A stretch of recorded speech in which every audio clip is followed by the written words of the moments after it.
Hi, this is Indraja. Welcome to YK news. ముందుగా అందరికీ అంతర్జాతీయ మహిళా దినోత్సవ శుభాకాంక్షలు. ఆర్థిక ఇబ్బందులు, కుటుంబ తగాదాలు, డిప్రెషన్ అంటూ చిన్న చిన్న సమస్యలకే కొంతమంది బలవన్మరణాలకు పాల్పడుతున్నారు. భద్రాచలానికి చెందిన ముత్యాల అరుణ మాత్రం జీవితం ఎన్ని పరీక్షలు పెట్టినా ఎదురొడ్డి పోరాడుతోంది. ఉన్నత చదువులు, ఆర్థిక భరోసా, కుటుంబ సహకారం లేకపోయినా పిల్లల పోషణ కోసం ఒంటరి పోరాటం చేస్తూ ఆదర్శంగా నిలుస్తోంది. సుగుణాభిరాముడు శ్రీరామచంద్రుడి కొలువైన భద్రాచలంలోని వైకుంఠ ఘాట్ శ్మశానంలో కాటి కాపరిగా మారింది. తల్లిదండ్రులు 10 ఏళ్లకే వివాహం చేశారు. 16 ఏళ్లకే 2 పిల్లలు. కానీ భర్త తాగుడికి బానిస కావడంతో ఆమె వైవాహిక జీవితం నరకంగా మారింది. భర్త చనిపోవడంతో తన పిల్లల కోసం ఆమె కాటి కాపరిగా మారింది. బతుకుబండి లాగేందుకు శ్మశానంలో కాటి కాపరిగా మారింది. చదువు లేకపోయినా జీవితం నేర్పిన పాఠాలతో తాను జీవిస్తూ తన పిల్లలకు మెరుగైన జీవితాన్ని ఇస్తోంది. జీవితంలో అంధకారం, ఏం చేయాలో తెలియని స్థితిలో గుండె ధైర్యం తెచ్చుకొని భర్త చనిపోయిన 16 రోజులకే శ్మశాన వాటికలో అడుగుపెట్టి కాటి కాపరిగా జీవితాన్ని లాగుతుంది. 7,500 రూపాయలు తన జీవనాధారం. అయిన వారెవ్వరూ కడచూపుకు రాకున్నా 15 మంది కరోనా మృతులకు అంతిమ సంస్కారాలు నిర్వహించిన గొప్ప మనసు మన అరుణక్కది. అరుణ సాహస ప్రయాణంపై మన వైకే టీవీ స్పెషల్ డ్రైవ్. మహిళను గౌరవిద్దాం, ఆమె కళానికి విలువ ఇద్దాం, ఆమె ప్రతిభను గుర్తిద్దాం. మహిళకిచ్చే ప్రతి అవకాశం సమాజ ఎదుగుదలకు ప్రారంభం. YouTube day, happy women's day. అసలు మీరు కాటి కాపరిగా ఇప్పుడు పనిచేస్తున్నారు, మీకు ఎలా అనిపిస్తుంది? చాలా గ్రేట్ మా. అసలు ఒక ఆడ మనిషిగా కాటి కాపరిలో ఉండడం మీకు ఎలా అనిపిస్తుంది? జాబు పర్వాలేదు. ఇంకా జాబ్ అంటే ఇంకా నేను ఉండే ప్రదేశం అయితే ఇదే. ఇప్పుడు నేను ఉండేదేమో నేను ఇక్కడ ఉంటున్నాను. నేను ఉండే రూమ్ గోదావరి కాలం వచ్చినా ఏ కాలం వచ్చినా ఎంత ప్రాబ్లమ్స్ ఉన్నా చేసినా ఇంకా ఈ రూమ్ లో ఉంటున్నా. నేను ఈ రూమ్ లో ఉంటున్నాను.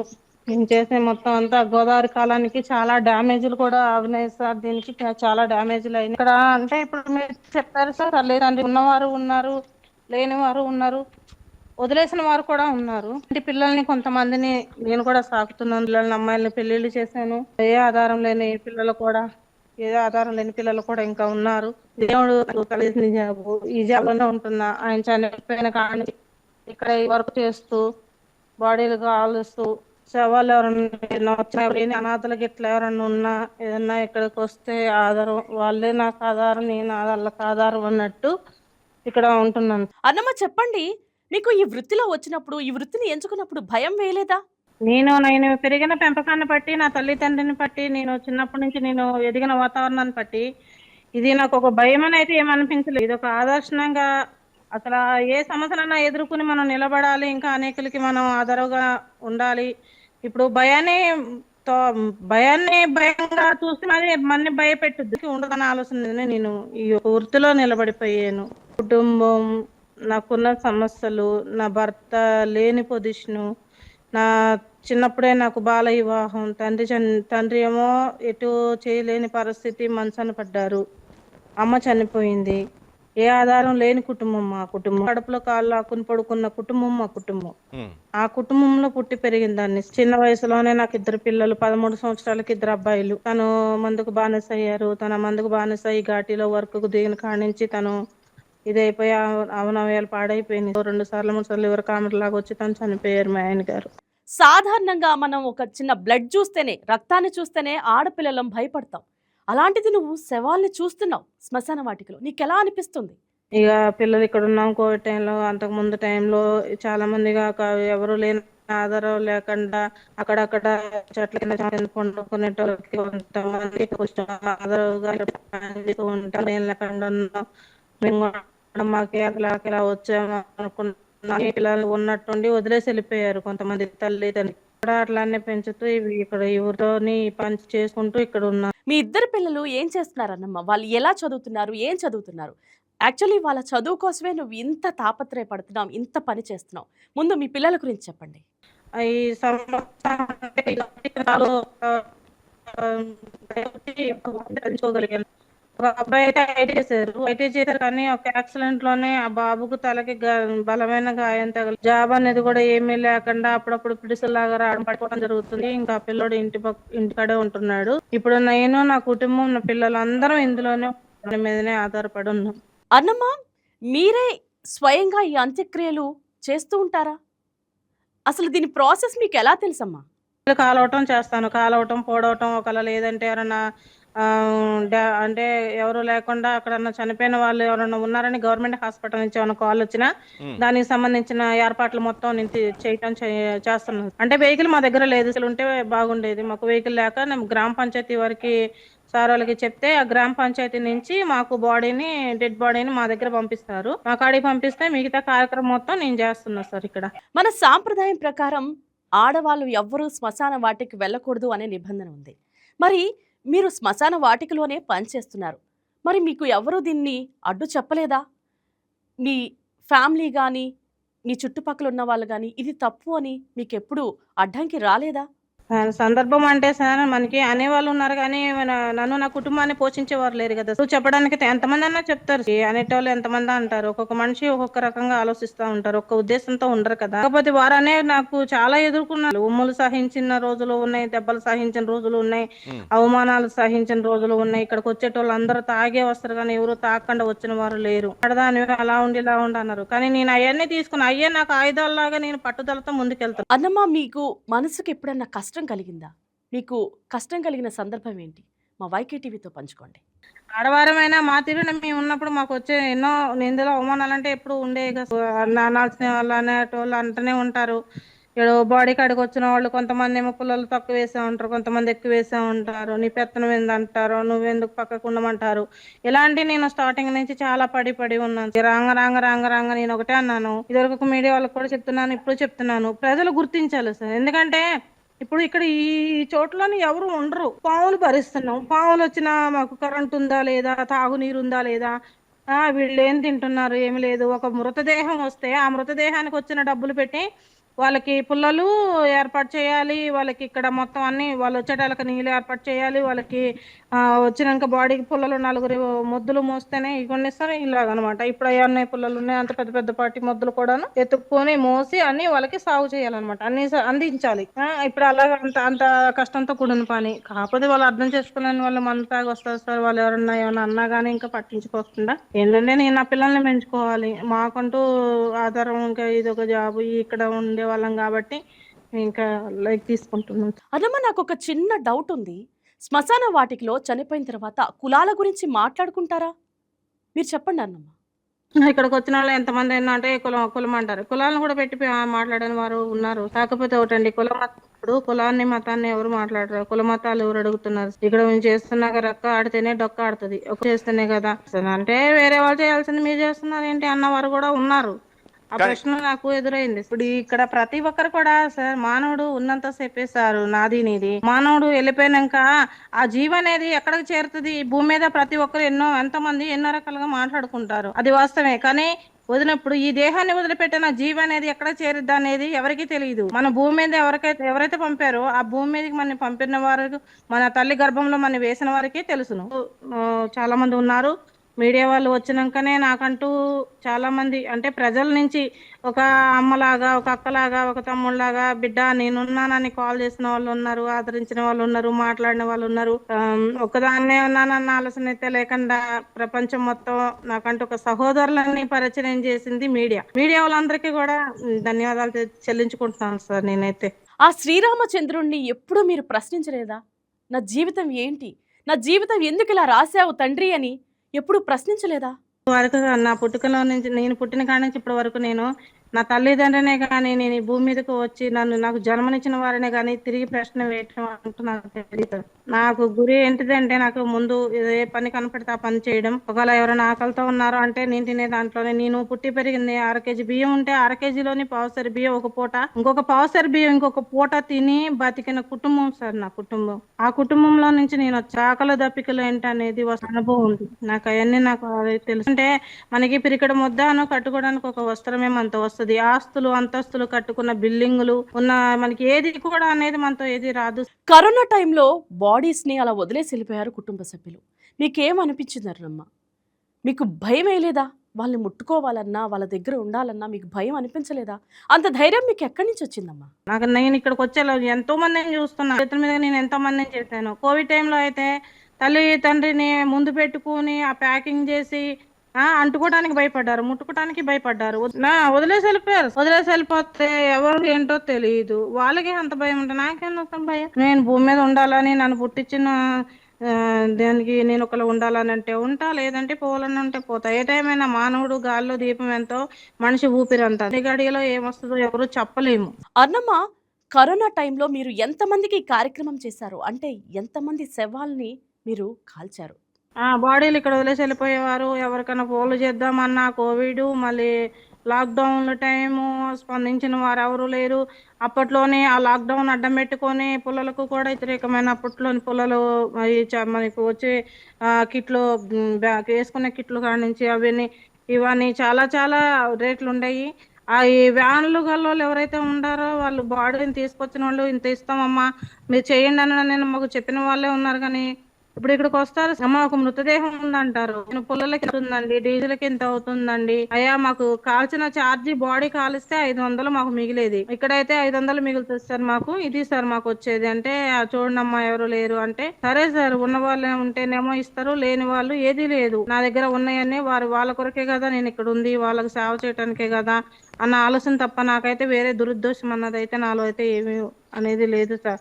కాకపోతే ఏంటంటే నేను ఎదుర్కొన్న వాటిలలో చాలా బాధాకరమైన ఏంటిదంటే ప్రజల కోసం నా భర్త గురించి నేను ఆస్తిపాస్తుల గురించి ఏదో సంపాదించుకోవటానికి కాదు కదా నేను ఇక్కడ ఉంది. ప్రజలకు సదుపాయాన్ని ఇక్కడ మొత్తం ఇదంతా కొస్త నీట్ గా ఉంచాలి. ఘాటి ఇక్కడ వచ్చిన ప్రజలకి నీళ్ళ సదుపాయం, తాగునీరు సదుపాయం, వాళ్ళకి స్నానాలకి కానీ వాళ్ళకి సదుపాయాలు, వాళ్ళ కార్యక్రమాలు చేసుకుంటారు చాలా మంది. వాళ్ళ కార్యక్రమాల సదుపాయాలు కూడా వాళ్ళకి మంచిగా ఉండాలి. ఇక్కడ అంతా నీట్ గా ఉండాలి. ఇది చాలా బాగుండాలన్న ఆశ నాకు ఉంది. గోదావరి కాలం వచ్చిందంటే ప్రతి సంవత్సరం నాకు ఘాటి డ్యామేజెస్ అంతా పడిపోయింది అనమాట. అయితే ఇప్పుడు గవర్నమెంట్ ఏమన్నా మాకు ముందుగా వచ్చి ఏమన్నా సహాయం చేస్తే మాకు ఇటు చుట్టూ సరిహద్ది స్నానాలు చేయడానికి వచ్చిన వాళ్ళు, మళ్ళీ ఇళ్లలో అద్దెలకు ఉంటేనేమో అద్దెకున్న వారు వాళ్ళు ఇళ్లలో అద్దెకి ఇంట్లో ఉంటున్నారు కాబట్టి వాళ్ళు చనిపోతే వాళ్ళని గుమ్మలలో కూడా రాని ఏం చేస్తున్నారంటే గవర్నమెంట్ హాస్పిటల్లోని మార్చురీలో పెట్టి అక్కడే ఉండి తెల్లారు వస్తున్నారు. నాకు ఒకసారి అలా అని తెలిసాక నేను అన్నాను కదా మీకు సదుపాయం ఉంటే తెల్లవారులు మీరు ఉండటానికి సదుపాయం నేను ఇక్కడే ఉంటా కాబట్టి మీకు భయం లేదండి, మరి మీరు బాడీని ఇక్కడ పెట్టొచ్చు, మరి ఎవరన్నా వాళ్ళు మీ వాళ్ళు అందరు బంధువులు వచ్చిన దాకా ఆపుదాము, ఇక్కడ మీకు స్నానాలకు ఏర్పాటు చేస్తాను, అన్ని చేస్తాను అని చెప్పానని నేను చెప్పడం, వాళ్ళు ఇక్కడికి వస్తే మరి వాళ్ళని ఇక్కడే బాడీ ఇక్కడ పడుకోబెట్టడానికి ఒక ప్లేస్ ఒకటి వాళ్ళకి రెడీ చేసి వాళ్ళకి సదుపాయాలు, నీళ్ళ సదుపాయం, మరి వాళ్ళకి ఏమన్నా ఛాయలు గిట్ట కావాలన్నా, వాళ్ళకి ఏమన్నా టెంట్లు లాంటిది ఏమన్నా కావాలన్నా ఏదో నాకు స్థాయికి తగ్గట్టు ఇక్కడ నా చేతైన సదుపాయం చేపిస్తూ ఉన్నా. అన్నమ్మ, మీరు ఒక మహిళగా కాటి కాపర్లో చేస్తున్నారు. అసలు మహిళల గురించి, మహిళల దగ్గర నుంచి మీకు ఎలాంటి సపోర్ట్ దొరుకుతుంది? సమాజంలో సపోర్ట్ అంటే ఒక తోబుట్టులాగా, నేను వాళ్ళకి తోబుట్టులాగా, వారు నాకు తోబుట్టులాగా ఒకరినొకరు ఆదరించి. కానీ నేనైతే ఒకటే చెప్పదలుచుకున్నాను సార్ స్త్రీకి కూడాను, నేను ప్రతి స్త్రీ కూడా ఏదైనా కానీ ఎంత సమస్యనైనా మనం సాల్వ్ చేసుకుని ముందుకు నడిచిపోయేలాగా ఉండాలి. కానీ బిడ్డలను వదిలిపెట్టి వెళ్ళిపోవడం, పిల్లలను నా దగ్గర ఇప్పుడు ఒక పాపకు 5వ సంవత్సరం అవుతారు. నాకు బాధాకరమైన విషయం ఏంటంటే ఎవరూ లేరన్నారు, చెత్తగాయతాలు అవన్నీ ఏరుకుంటున్నారు, ఎట్టెట్ట ఉంటున్నారు. సర్లేనే ఆశ్రమం ఇచ్చాను, ఒక బాబును డెలివర్ చేశాను, పొరుడు పోసాను, ఆమె ఎటు వెళ్ళిపోయిందో తెలియదు, పాపను వదిలేసి వెళ్ళిపోయింది. ఇప్పుడు ఆ పాపకు 5వ సంవత్సరం వచ్చింది. ఆ పాపని మళ్ళీ ఇప్పుడు నేనే పెంచుకున్నాను. ఇదివరకు 2 పిల్లల్ని పెంచాను, వాళ్ళిద్దరికి పెళ్లిళ్ళు చేశాను, ఆడపిల్లలు 2 పెళ్లిళ్ళు చేసేసాను, ఒక పాప బాబు 2 అమ్మాయిలకి. అయితే ఇప్పుడు ఈ ఒక పాపను పెంచుకుంటున్నాను. కానీ బెదిరిపోని ప్రతి ఒక్క స్త్రీ తెలుసుకోవాల్సింది, నాకు ఇలా నన్ను గుర్తించి చాలా మంది నన్ను ఇట్లనే ఇప్పుడు ఈ ఒక ఉమెన్స్ డే రోజున మాట్లాడే అవకాశాన్ని నాకు ఇచ్చారు. నేను ఈ అవకాశాన్ని బట్టి నేను అందరితో, ప్రజలతో కూడా నేను కూడా ఒక మాట చెప్పాలనుకుంటున్నాను. విశ్వసించాల్సింది ఏంటంటే పుట్టింటికి పుట్టిల్లైనా అత్తిళ్ళైనా ఒకటే. మనం పుట్టింట్లో ఉన్నప్పుడు పుట్టింటికి గౌరవం తేవాలి. అత్తింట్లో ఉంటే అత్తింటికి గౌరవం తేవాలి. కట్టుకున్న భర్తతో కలకాలం మనం తను కడ వరకు మనతో ఉంటారు అనుకుంటాం. తను మనతో ఉంటారో తెలీదు. మనం ఉండకపోరో తెలీదు. కానీ తను మన వదిలేసిన భర్త స్త్రీని వదిలినా, స్త్రీ భర్తను వదిలినా, కానీ వాళ్ళ బంధానికి బంధుత్వానికి ఒక విలువ అనేది ఉంది కదా. బిడ్డలు ఉన్నారు, అత్తమామ ఉంటారు. ఇప్పుడు మన అత్తమామకి ఆదర్శంగా ఒక నిలవాలి, ఆడ ఒక స్త్రీయే నిలబడాలి. వాళ్ళే తల్లి తండ్రి అనుకోవాలి. ఈ రోజున ఎంతో మంది ముసలోళ్ళని పెద్ద వయసుకు వచ్చేటాలుగా బయట వదిలేసి వెళ్ళిపోతున్నారు. ఇప్పుడు ఇద్దరు ముగ్గురు నా దగ్గర ఉన్నారు. వాళ్ళు ఎవరో తెలియదు నాకు, ఎవరో తెలియపోయినా కానీ రోడ్లు వదిలేసి వెళ్ళిపోతున్నారు. అది సూసైడ్ చేసుకోవడానికి గోదావరికి వచ్చి దూకేశారు సార్ ముసలావిడి. ఆమెను కూడా నేను తీసుకొచ్చినాక కొత్తగూడ ప్రాంతంలో ఎక్కడో అన్నారు అమ్మది. వాళ్ళు స్పందించి వచ్చి తీసుకెళ్లారు అధికారుల సహాయంతో. వాళ్ళు వచ్చి తీసుకెళ్లిపోయారు ఆమెని. కానీ వీళ్ళందరూ కూడా నేను ఒకటే కోరుకుంటున్నాను, ఎవరు ఆత్మహత్యలు చేసుకోవటం కానీ, ఇంట్లో భర్త తాగుబోతైతే తను మార్చుకునే అవకాశం చూసుకోవాలి. కానీ ఆయన మీద కోపంతో భార్య వెళ్ళిపోవటం, భర్త మీద కోపంతో భార్య మీద కోపంతో భర్త, అలా ఇద్దరు మధ్యలో పుట్టిన పిల్లలు ఏం చేశారు. నాకు ఆడ ఇప్పుడు ముగ్గురు పిల్లలు ఉన్నారు. ఆ పిల్లలకి నేనున్న స్థితిలో అయితే నాకు ఆ పిల్లల్ని చూస్తే ఎంతో మంచిగా చదివించాలని ఆశ ఉంది. కానీ వాళ్ళు ఎదిగిపోయిన పిల్లలు. ఇద్దరు పిల్లలు కూడా 11 సంవత్సరాలు, ఇంకొక అబ్బాయికి కూడా 11 సంవత్సరాలు. ఇద్దరు అబ్బాయిలు, ఒక అమ్మాయి ఉన్నారు సార్ నాకు. ఆ పిల్లలు వాళ్ళు ఉన్నారు అంటున్నారు కానీ ఎవరు స్పందించిన వాళ్ళు లేరు. ఆ పిల్లలు అక్కడక్కడ ఆడుకోవడం చేయటం, ఏడబెడతాడు పడుకోవడం చేయటం చేస్తున్నారు. ఇప్పుడు చిన్న పాప ఆడపిల్ల. ఈ రోజులను పట్టి పిల్లలు అంటే అంత జాగ్రత్తగా చూసుకోవాలి మనం. అలా చేయకూడదు సార్, చేయొద్దనే కోరుకుంటున్నాను. ఇంకేంటిది అంటే ప్రతి స్త్రీని ఒక్కటే సాధించలేదు, ఏం సాధించలేదు. భారతదేశంలో పుట్టినాం, భారతీయ బిడ్డలం అయ్యి ఉన్నాం కదా. అలాంటప్పుడు మనము భారతదేశంలో పుట్టాం, భారతీయ బిడ్డలమై ఉన్నాం. మనకంటూ స్వతంత్రం ఉంది. ఆ స్వతంత్రం ఏది ఉంది?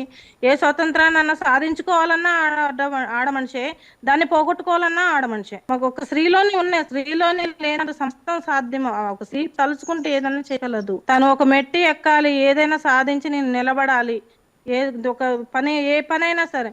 మగవారంటే ఒక జాబు హోల్డర్ గా లేకపోతే ముఠా పనులు చేస్తారు, కానీ స్త్రీకి రాని పని ఉంది సార్. పొలం పనులు చేస్తే ఇళ్ళలో సామాన్లు తోముతూ, గిన్నెలు తోముకోవచ్చు, హోటల్ పెట్టుకోవచ్చు, ఏ కుట్టు మిషన్ పెట్టుకోవచ్చు. ఏ రకంగా సరే బిడ్డలను పోషించుకోవచ్చు, తల్లిదండ్రులను పోషించుకోవచ్చు, అత్తమామను కూడా పోషించుకోవచ్చు. అంత స్థాయిలోకి మనం నిలబడి ఎదుటి వారికి ఆదరువుగా, ప్రతి స్త్రీ కూడా ఎదుటి వారికి ఆదరువుగా నిలబడాలన్నది నా ఆశ. అన్నమ్మ చెప్పండి, మీరు చెప్తున్నట్లు మహిళలకు సమాజంలో సపోర్ట్ ఉంటుందా? చాలా డిస్టర్బెన్స్ మనని వెంటాడుతూ ఉంటాయి. మీరు చెప్పండి, సపోర్ట్ నిజంగా ఉంటుందా? ఇప్పుడు మనం ఉండే తీరును మనం ఉంటే ఇంకొకరు ఎందుకు వస్తారు? కూరగాయలు కోసే కత్తి ఉంది సార్, కూరగాయలు కోసే కత్తితో ఆడమర్చి కూడా అంతే. తనలో ఉన్న సామర్థ్యాలు తనకి తెలియనప్పుడు దేనికన్నా ఇదైపోవచ్చు, కుంగిపోవాల్సినంత అవసరం ఏముంది సార్? ప్రాణం పోకుండా ఉంటది. ఆ ఉండే ప్రాణం ఉండాలనుకుంటే ఉంటాం, మనం పోవాలనుకుంటే పోతే ఇంకొకరికి ఆదర్శంగా పోతాం మేము. ప్రతి సహోదరికి, ఈ మీడియా చూస్తున్న ప్రతి ఒక్కరికి నేను చెప్పేది ఒకటే, నా అక్కలారా, నా చెల్లెళ్ళారా, నాకంటూ తోబుట్టులారు ఎక్కడెక్కడి నుంచి ఎవరో చాలా మంది చూస్తున్నారు కదా. ఏమ్మా, మనం చెయ్యి కలుపుకుంటే ఎంతటి సమాజాన్నైనా మనం నెట్టుకుని రాగలం. మనం అందరం కలిసి నిలబడితే మన కుటుంబానికి మనమే ఆధారంగా నిలబడచ్చు. సూసైడ్ చేసుకోవటం, భర్త మీద కోపంతో సూసైడ్ చేసుకునే వాళ్ళని సూసైడ్ చేసుకోవద్దు అని కోరుకుంటున్నాను. బిడ్డల్ని వదిలేసేటోళ్ళకి కూడా దండం పెట్టి చెప్తానమ్మా, బిడ్డల్ని వదలకండి అమ్మా. నేను పెంచుతున్నానమ్మా, 5-6 పిల్లల్ని పెంచుతున్నాను. ఏ తల్లి వచ్చిద్దమ్మా వాళ్ళ దగ్గరికి? ఆ పిల్లలకి అంటూ బయట ప్రపంచం తెలియకుండా ఈ ఘాటీలోనే పెరుగుతున్నారు పిల్లలు.